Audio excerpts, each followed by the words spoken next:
ဒီတစ်ခေါက်မှာတော့ဈေးကွက်မှာတော်တော်လေးရောင်းကောင်းတယ်လို့ထို့တစ်ပြင်ကလေးလေးတွေအရန်နဲ့တက်ကြတဲ့မီနီဂျမ်ဒိုနတ်လေးကျွန်တော်တို့လှုပ်သွားမှာပဲဖြစ်ပါတယ်။အိမ်ကကျွန်တော်ရဲ့တသားလေးဆိုရင်တနေ့ကိုတပူးဝန်းကျင်လောက်သူကုန်တယ်ပေါ့နော်။ဈေးကွက်မှာလည်းပဲသူ့အတူအလိုက်ထောက်ရောင်းကောင်းတဲ့မုံလေးပဲဖြစ်ပါတယ်ခင်ဗျာ။ဥစ္စာပထမပေါင်ပစ္စည်းတွေကိုချိန်ပြပါမယ်။ပေါင်ဝန်းကျင်ကို900 gram ကိတ်ဂျုံက900 gram ကျွန်တော်တို့ instant yeast က12 gram improver ပေါင်ဝန်းနုစေးက3 gram နှုတ်အနံ့က5 gram နှုတ်မုံက50 gram လိုအပ်ပါမယ်ဒါအုပ်စု1ပေါ့နော်အုပ်စု1မှာတော့တကြားက120 gram ကျုပ်ဥပုံမှန်က2လုံးကျုပ်အနှစ်က2လုံးရေခဲရေ380 gram အပေါင်းအုပ်နည်းနည်းလိုအပ်ပါမယ်နောက်ဆုံးအုပ်စုမှာတော့စား12 gram နဲ့မာဂျရင်း125 gram လိုအပ်မှာပဲဖြစ်ပါတယ်ကဲဥစ္စာပထမကျွန်တော်တို့ရိုးရိုးကိတ်ရိတ်ဆက်ထဲမှာပဲရေခဲရေနဲ့ရေအရောနှောကိုအရင်ထည့်လိုက်ပါတယ်ထည့်ပြီးတော့ရင်ကျွန်တော်တို့တကြားထည့်ပါမယ်နောက်ဆုံးမှာတော့ကြက်ဝက်နှစ်နဲ့ကြက်ဥလေးကိုထည့်ပြီးတော့ရိုးရိုး hand waist လေးနဲ့ပေါ့နော်နည်းနည်းလေးတမတယ်ဆိုရင်ကျွန်တော်တို့အရင်မွေပေးရမှာပဲဖြစ်ပါတယ်ကဲပြီးပြီဆိုရင်တော့ဒီပေါင်မွေးမွေဖို့အတွက်ကြေးကောက်လေးတက်ပြီးတော့ဆက်မှတက်ပြီးတော့စပြီးတော့မွေတော့မှာပဲဖြစ်ပါတယ်ခင်ဗျာအုပ်စုအိမ်မှာပါဝင်တဲ့အမုံအားလုံးကိုကျွန်တော်တို့စလုံးတစ်ခုတည်းကိုပဲအကုန်လုံးရောချိန်ထားပြီးတော့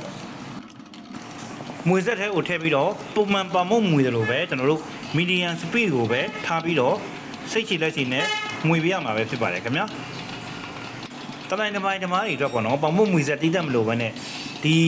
20လီတာကိတ်မွေဆက်ထဲမှာပေါ့နော်ပေါင်မုံအခုလိုမျိုးပေါင်မုံကိုကျွန်တော်တို့အနည်းဆုံး1000 gram ကနေအများဆုံး2500 gram ထိကျွန်တော်တို့မွေလို့ရပါတယ်ဒါပေမဲ့ရေရှည်သုံးမယ်ရေရှည်မွေမယ်ဆိုရင်တော့ဆက်နာနိုင်တာလေးကိုတော့တစ်ချက်ပြီးစိုက်ပါခင်ဗျာကျွန်တော်တို့လုပ်ငန်းစတင်ခဲ့တဲ့အချိန်တုန်းကလည်းပဲပမုတ်မွေဆက်တီးတတ်မွေသေးပဲတဲ့ပေါ့နော်ဒီကိတ်မွေဆက်ကိုပဲ2 way ကျွန်တော်တို့သုံးခဲ့ပူပါတယ်ပမုတ်မွေသားလေးတော်တော်ရလာတဲ့အချိန်ကျရင်ကျွန်တော်တို့စားထည့်ပါမယ်စားထည့်ပြီးတော့လည်းပဲကျွန်တော်တို့စိတ်ရှိလက်ရှိလေးအနည်းဆုံးအချိန်2မိနစ်ဝန်းကျင်လောက်ဆက်ပြီးတော့မွေပေးပါမယ်ခင်ဗျာ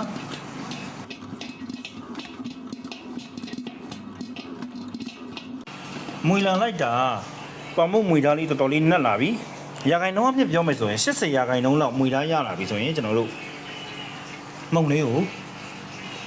လက်ကလေးနှစ်ဖက်နဲ့ပေါ့နော်တီချာလေးဖြဲကြည့်မယ်ဒီလိုခက်ပါးပါးလေးဖြဲလို့ရတဲ့အနေထားလေးရောက်ပြီဆိုရင်ကျွန်တော်တို့မာဂျရင်းထည့်ပြီးတော့ဆက်ပြီးမွေမှာပဲဖြစ်ပါတယ်ခင်ဗျာ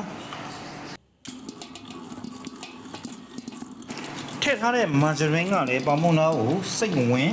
မုံသားလည်းအနက်အနေထားကွက်တိဖြစ်အောင်ကျွန်တော်တို့ကမွေပေးရမှာပဲဖြစ်ပါတယ်ခင်ဗျာ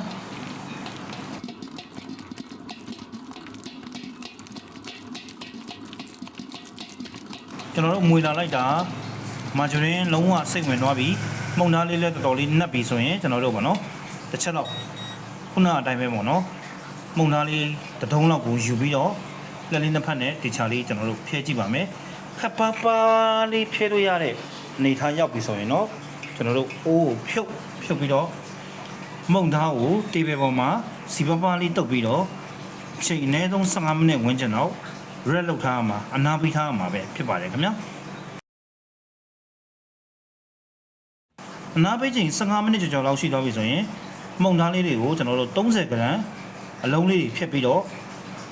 ကြစ်လေးနဲ့ချောချောလေးကျွန်တော်တို့လုံးထားပေးရမှာပဲဖြစ်ပါတယ်ခင်ဗျာနွေရာသီပဲဖြစ်ဖြစ်စောင်းရာသီပဲဖြစ်ဖြစ်ဘယ်ပေါင်မို့ပဲမွေပေါ့နော်ကျွန်တော်တို့ရေခဲထက်မွေရဲ့အလေးကျင့်လေးကိုတော့ကျွန်တော်တို့လုတ်ကိုလုတ်ပေးရမှာဖြစ်ပါတယ်စောင်းလဲဆိုရင်တော့ရေခဲလေးနည်းနည်း short ပေါ့နော်နွေရာသီဆိုရင်တော့ရေခဲနည်းနည်းပို့ပြီးတော့ထည့်ပြီးမွေပေးမှတာလည်းကျွန်တော်တို့ဒီရဲ့ဒိုးသားပေါ့နော်ပေါင်မုံဒိုးသားရဲ့အပူချိန်ကိုထိတ်နိုင်မှာဖြစ်ပါတယ်ပေါင်မုံဒိုးသားရဲ့အပူချိန်ကိုထိတ်နိုင်မှတာလည်းကျွန်တော်တို့နူးညံ့နဲ့အစ်ဆက်တဲ့တခြားကောင်းတဲ့ပေါင်မုံလေးတွေကိုရရှိမှာပဲဖြစ်ပါတယ်ခင်ဗျာလုံးပြီးသွားတဲ့ပေါင်မုံတွေကိုဂျုံပပလေးဖြူထားတဲ့ဘန်းပေါ်မှာပေါ့နော်လေးလုံး6တန်းညီညီလေးစီပေးရမှာပဲဖြစ်ပါတယ်ခင်ဗျာဒီမုံတစ်ပြန်ကိုပုံမှန်အားဖြင့်ပေါ့နော်ကျွန်တော်တို့အလုံး80ဝန်းကျင်ပေါ့နော်68လုံးအလုံး80ဝန်းကျင်ရပါတယ်ဘန်းပေါ်မှာစီပြီးပြီဆိုရင်တော့ကျွန်တော်တို့ပုံမှန်ပေါင်ကန်းအပူချိန်မှာပေါ့နော်40ဒီဂရီနဲ့ဆိုတိုင်းစ 85နဲ့80ကြားရှိတဲ့ပေါင်းကန်းထဲမှာတနာရီခွဲလောက်ကျွန်တော်တို့အပွားခံထားမှာပဲဖြစ်ပါတယ်ကဲအချိန်တနာရီခွဲပြီလို့မုံလေးတွေလည်းပွားပြီဆိုရင်ကျွန်တော်တို့ CO တည်ပါမယ်တဲအိုးတင်ပြီးတော့စီများများလေးကျွန်တော်တို့လောင်းထည့်ပြီးတော့မီအေးအေးလေးနဲ့ကျွန်တော်တို့ဆိတ်ရှိလက်ရှိလေးတည်ထားပေးရမှာပဲဖြစ်ပါတယ်ဒီနေရာမှာကျွန်တော်တို့စီရဲ့အပူချိန်ရပါတော့ theory ရက160ဒီဂရီနဲ့180ဒီဂရီကြားလောက်ရောက်နေရင်ပေါ့နော်ကျွန်တော်တို့ကြော်လို့အကောင်းဆုံးအနေထားလေးပဲဖြစ်ပါတယ်ခင်ဗျာမုံလေးတွေကလည်းနှစ်ဆောက်ဝန်းကျင်လောက်ပွားလာပြီဆိုရင်စီမကြက်ခင်မှာပေါင်းကန်းပြင်ကိုထုတ်ပြီးတော့နည်းနည်းလေးလေတလက်ခံထားရင်ကျွန်တော်တို့ကင်လို့တွေ့လို့ပိုကောင်းပါတယ်ကျွန်တော်တို့စီလိုချင်တဲ့အပူချိန်လေးရပြီဆိုရင်ပေါ့နော်မုံလေးတွေကိုတစ်လုံးချင်းပေါ့နော်လက်လေးနဲ့ပဲလို့ကင်ပြီးတော့စိတ်ရှိလက်ရှိလေးကျွန်တော်တို့တစ်ဖက်ကိုအရင်အယောင်လေးဝအောင်ကြော်ပေးရမှာပဲဖြစ်ပါတယ်ခင်ဗျာဒီနေရာမှာ CEO ပေါ့နော်ကျွန်တော်တို့မုတ်ဖြတ်စတေးသေးလေးတစ်ခုလောက်နဲ့ထည့်ပြီးတော့ကိုလိုချင်တဲ့အယောင်လေးပေါ့နော်ကိုလိုချင်တဲ့မီအားလေးရမရကိုတစ်ချက်လောက်စမ်းကြည့်နိုင်ပါတယ်တာမိုမီတာရှိရင်တော့တာမိုမီတာနဲ့ပေါ့နော်160ဒီဂရီနဲ့180ဒီဂရီကြားကွက်တိကျွန်တော်တို့ချိန်ပြီးတော့ကြော်လို့လည်းရပါတယ်ခင်ဗျာ gas ပိုကိုလည်းကျွန်တော်တို့ကမီအားကိုပေါ့နော် adjust လုပ်မယ်ပေါ့နော်နည်းလိုက်နည်းနည်းလေး short လိုက်နည်းနည်းလေးပြန်တင်လိုက်အဲ့လို adjust လုပ်ပြီးတော့ကျွန်တော်တို့ကြော်နိုင်မှလာရင်ကိုလိုချင်တဲ့အယောင်မျိုးကိုကွက်တိကျွန်တော်တို့ကြော်လို့ရမှာပဲဖြစ်ပါတယ်တစ်ဆက်တည်းမီအားတစ်မျိုးတည်းနဲ့ကြော်တာမျိုးမလုပ်ခိုင်းနဲ့ပေါ့နော်မီးကိုအတိုး short adjust လေးလုပ်ပြီးတော့ကြော်ရင်မုံသားပို့ပြီးတော့ကျွန်တော်တို့အယောင်ပုံညီပါတယ်ခင်ဗျာအကောင်းဆုံးကတော့ကျွန်တော်တို့စတီးတန်လေးပါတဲ့တာမိုမီတာလေးနဲ့တေတီချာချာလေးထိုးပြီးတော့အမျိုးပေါ့နော်စီရဲ့ပူချိန်ကိုကွက်တိဖမ်းပြီးတော့ကြော်နိုင်ရင်အကောင်းဆုံးပါပဲခင်ဗျာကဲကျွန်တော်တို့ကြော်လာလိုက်တာမုံလေးတွေကခက်ဝါလေးနဲ့ပေါ့နော်ကြက်သွားပြီဆိုရင်ကျွန်တော်တို့အောက်ကဘန်းခံထားတဲ့အေးခံစကားပေါ်မှာတင်ပြီးတော့ကျွန်တော်တို့အေးခံထားရမှာပဲဖြစ်ပါတယ်ဒီနေရာမှာကျွန်တော်တို့ပထမမျက်နှာတစ်ခုကိုပဲကြော်နေတဲ့အချိန်ပါပေါ့နော်စီနဲ့မထိထားတဲ့အပေါ်မျက်နှာပြင်ကလေပူပေါင်းလေးတွေထွက်လာတတ်ပါတယ်အဲ့လေပူပေါင်းလေးတွေထွက်လာပြီဆိုရင်ကျွန်တော်တို့ကအချုံလေးတစ်ခုနဲ့ပေါ့နော်တောင်းချထိုးတယ်မယ်ဖြစ်ဖြစ်ပေါ့နော်အချုံလေးတစ်ခုနဲ့အဲ့လေပူပေါင်းလေးတွေကိုကျွန်တော်တို့ကဆိတ်ရှိလက်ရှိလေးဖောက်ပေးရမှာဖြစ်ပါတယ်ဒီတိုင်းလက်နဲ့ကန်ရင်မုတ်ပြားမှာကြောက်တယ်ဆိုရင်အခုကျွန်တော်ဗီဒီယိုမှာပြထားတဲ့အတိုင်းပေါ့နော်အပြားလေးတစ်ပြားပေါ့ချစ်ပြားလေးတစ်ပြားနဲ့ကျွန်တော်တို့စက္ကနဲ့ထိုးပြီးတော့မုံကိုယူလို့လည်းရပါတယ်ခင်ဗျာပမုံကြုံကြီးပဲတိတက်နဲ့ကြော်တဲ့ donut recipe တွေကပေါ့နော်စသချင်းကြော်ထွက်လာတဲ့အချိန်မှာတော့မုံသားအရန်အိပဲမဲ့လည်းပေါ့နော်နေရက်ဝင်းကျင်လောက်ရောက်သွားပြီဆိုတော့မုံသားမာသွားတတ်ပါတယ်ဒါကြောင့်မို့လို့ကျွန်တော်တို့ကဒီ donut recipe မှာမုံသားမာတဲ့ဥစ္စာကိုကျွန်တော်တို့ကကာကွယ်ဖို့အတွက်ကိတ်ကြုံတစ်ဝက်ကတော့ကျွန်တော်တို့ထည့်ပြီးတော့မွေပေးရမှာပဲဖြစ်ပါတယ်ကိတ်ကြုံကမုံရဲ့အဆိုဓာတ်ကိုသူကတက်နိုင်တဲ့လောက်ထိမ့်ပေးတာဖြစ်တဲ့ကြောင့်မလို့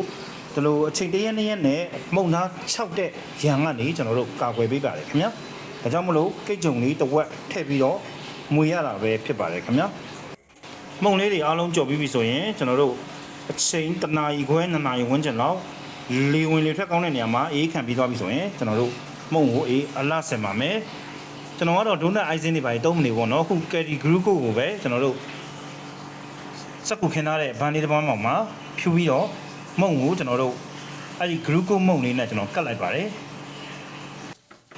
donut icing ကပြည်တွင်းထုတ်မဟုတ်ပဲပေါ့နော် export ဖြစ်တဲ့အတွက်ကြောင့်မလို့ဝယ်ရနည်းနည်းခက်ပါတယ်ဒီ Caddy Group ကတော့ကျွန်တော်တို့ BBI စက်ရုံထုတ်တဲ့အတွက်ကြောင့်မလို့ပေါ့နော်ကျွန်တော်တို့စေးဆိုင်တွေမှာလွယ်လွယ်ကူကူဈေးနှုန်းတင်းစွာနဲ့ဝယ်လို့ရတယ်ဆိုတဲ့အကြောင်းလေးသတင်းကောင်းပါလို့ပါတယ်ကဲပြီးပြီဆိုရင်ကျွန်တော်နောက်ထပ်ပေါ့နော်ပမာပြည်မှာပဲပြည်တွင်းထုတ် jam လေးတစ်ခုနဲ့မိတ်ဆက်ပေးပါအောင်မယ်ဒီ BKK jam ဟာဆိုရင်ကွင်းလို့ပါလို့ထက်ကိုတော်တော်လေးပို့ပြီးတော့စားလို့ကောင်းတယ်လို့ဈေးလေးလည်းတော်တော်လေးတက်တာပါတယ်ခင်ဗျာပြည်တွင်းထုတ်ပဲဖြစ်တဲ့ကြောင့်မလို့ပေါ့နော်ကျွန်တော်တို့ပစ္စည်းပြက်မှာဘာညာတွေလုံးဝပူနေစရာမလိုပါဘူးကိုလိုချင်တဲ့လောက်စိတ်ကြိုက်ဝယ်လို့ရပါတယ်ခင်ဗျာဝယ်ရမဲ့လိပ်စာလေးကိုလည်းသိချင်ရင်ကျွန်တော်ကို Telegram မှာပဲလာမေးနိုင်ပါတယ်ဂရုကမုံကပ်ပြီးတော့အလားဆင်ပြီးတော့မုံလေးတွေကိုကျွန်တော်တို့အလဲလေးကိုပေါ့နော်အချွန်လေးနဲ့ခုဗီဒီယိုမှာမြင်ရတဲ့အတိုင်းကျွန်တော်တို့အပေါက်ကလေးတွေဂျမ်ထည့်ဖို့အတွက်ပေါ့နော်အပေါက်ကလေးတွေကျွန်တော်တို့စစ်ရှိလက်ရှိလေးပေါက်ပေးရမှာဖြစ်ပါတယ်ဒီနေရာမှာပေါက်တဲ့နေရာမှာပေါ့နော်အောက်ထိပေါက်သွားတာမျိုးလုံးဝမရပါဘူးကျွန်တော်တို့အလဲကောင်ကွက်တီကိုပဲစစ်ရှိလက်ရှိလေးဖောက်ပေးရပါမယ်ပြီးပြီဆိုရင်ကျွန်တော်ပိုက်ပင်းပတ်ထဲကိုအခုကျွန်တော်တုံးမဲ့ယုံငါးမျိုးကိုတင့်နဲ့အနေထားလေးပေါ့နော်ပိုက်ပင်းပတ်ထဲကိုထည့်ပြီးတော့ယိုထိုးရန်အတွက်ကျွန်တော်တို့အစင်းနဲ့ဖြစ်ပါပြီပြီးပြီဆိုရင် ခုဗီဒီယိုမှာမြင်ရတဲ့အတိုင်းပေါ့နော်ကျွန်တော်တို့တညက်လက်စကောင်းလေးနဲ့ပေါ့နော်လက်စတိတိကျကျလေးနဲ့တညက်ဒီမုံအတွင်းကိုကျွန်တော်တို့ယူလေးကိုစစ်လက်ရှိလေးညှစ်ထည့်ပေးရမှာပဲဖြစ်ပါတယ်မုံတဘူးဝယ်တာနဲ့ကျွန်တော်တို့လိမ္မော် raspberry blueberry strawberry နဲ့ kiwi ဆိုတဲ့အရာ5မျိုးပါဝင်တဲ့ကျွန်တော်တို့ဒိုးနက်5လုံးပါတာဖြစ်တဲ့ကြောင့်မလို့ပေါ့နော်သူတစ်ဖြစ်တော့ကလေးလေးတွေအရန်ကိုကြိုက်ကြတဲ့မုံလေးပဲဖြစ်ပါတယ်ကျွန်တော်အိမ်ကကျွန်တော်ရဲ့တသားလေးဆိုရင်တလုံးနဲ့ယူစားတာဟာသူတစ်နေ့ကိုဒီတပူးပေါ့နော်5လုံးဝန်းကျင်တော့ကတော့သူကောင်းလေးကိုအောင်စားနိုင်ပါတယ်သူအရန်လဲကြိုက်ပါတယ်ဒိုးနက်အိုင်စင်မဟုတ်ဘဲနဲ့ဂရုကမုံလေးနဲ့ပဲကတ်ထားတဲ့အတွက်ကြောင့်မလို့ပေါ့နော်အချို့အရန်မကဲပဲနဲ့ပေါ့အရတာခက်အေးလေးပေါ့နော်စားလိုက်တဲ့အချိန်မှာအရတာ taste ကခက်အေးလေးဖြစ်တဲ့ feeling လေးကိုလည်းကျွန်တော်အရန်ကြိုက်တဲ့အတွက်ကြောင့်မလို့ပေါ့နော်ဒီနေရာမှာဂရုကမုံကိုလည်းပဲဒိုးနက်အိုင်စင်နေရာမှာအစားထိုးတုံးနိုင်တယ်ဆိုတဲ့အကြောင်းလေးကျွန်တော်မျှဝေပေးခြင်းပဲဖြစ်ပါတယ်ခင်ဗျာဂရုကမုံရဲ့အားတာချက်တစ်ခုကစီရုပ်ရီတို့နဲ့တွေ့တဲ့အချိန်မှာလည်းပဲသူကအရေးပြောမလွယ်ဘူးဆိုတဲ့အကြောင်းလေးသတင်းကောင်းပါလို့ပါတယ်ကဲကျွန်တော်တို့မုံလေးကိုဖျက်ကြည့်ပါမယ်ဝါ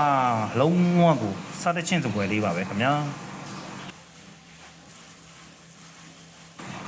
မုံနေအောင်လုံးကိုဂျမ်ထိုးပြီးပြီဆိုရင်တော့ကျွန်တော်တို့ဘူးလေးနဲ့ထည့်ပြီးတော့ကျွန်တော်တို့ထုတ်ဖို့အတွက်အဆင်သင့်ပြင်ပါမယ်ဒီနေရာမှာတော့ကျွန်တော်တို့ဘူးရဲ့အဖုံးကိုပေါ့နော်ဂျမ်လေးထိမှဆိုလို့ပေါ့နော်ကျွန်တော်ကတော့ plastic ခက်ရှည်လေးတစ်ခုဖြတ်ပြီးတော့မျက်နှာပြင်မှာအခုဗီဒီယိုမှာမြင်ရတဲ့အတိုင်းကျွန်တော်တင်လိုက်ပါတယ်တင်ပြီးမှပဲကျွန်တော်အဖုံးပါတယ်ပေါ့နော်ဒီလိုအဖုံးရင်ကျွန်တော်တို့ဘူးရဲ့မျက်နှာပြင်ဘူးရဲ့အဖုံးကိုဒီဂျမ်လေးပေးတာကနေကျွန်တော်တို့ကာကွယ်ပြီးသားဖြစ်သွားပါတယ်ကျွန်တော်ဆုံးမှာတော့ကျွန်တော်တို့ရဲ့ mini jam donut လေးရဆိုရင်ဖြင့်ရောင်းဖို့အတွက်အဆင်သင့်ဖြစ်ပါပြီခင်ဗျာကျွန်တော်တို့နေပြည်တော်ဈေးကွက်မှာတော့ဒီတဘူးကိုပေါ့နော်ကိုယ်စလဲဈေး3600ပေါ့နော်ရောင်းဈေး4000ကျွန်တော်ရောင်းပါတယ်တော်တော်လေးလည်းရောင်းလို့ကောင်းပါတယ်အဓိကကတော့ကြောင်းနေပါရင်နဲ့နီးတဲ့အမျိုးကိုယ်စလဲဆိုင်ဒီမှာဆိုရင်လုံးဝ return မရှိတဲ့လောက်နဲ့ကိုတော်တော်ကြီးရောင်းကောင်းပါတယ်ဆိုတဲ့အကြောင်းလေးသတင်းကောင်းပါရင်းနဲ့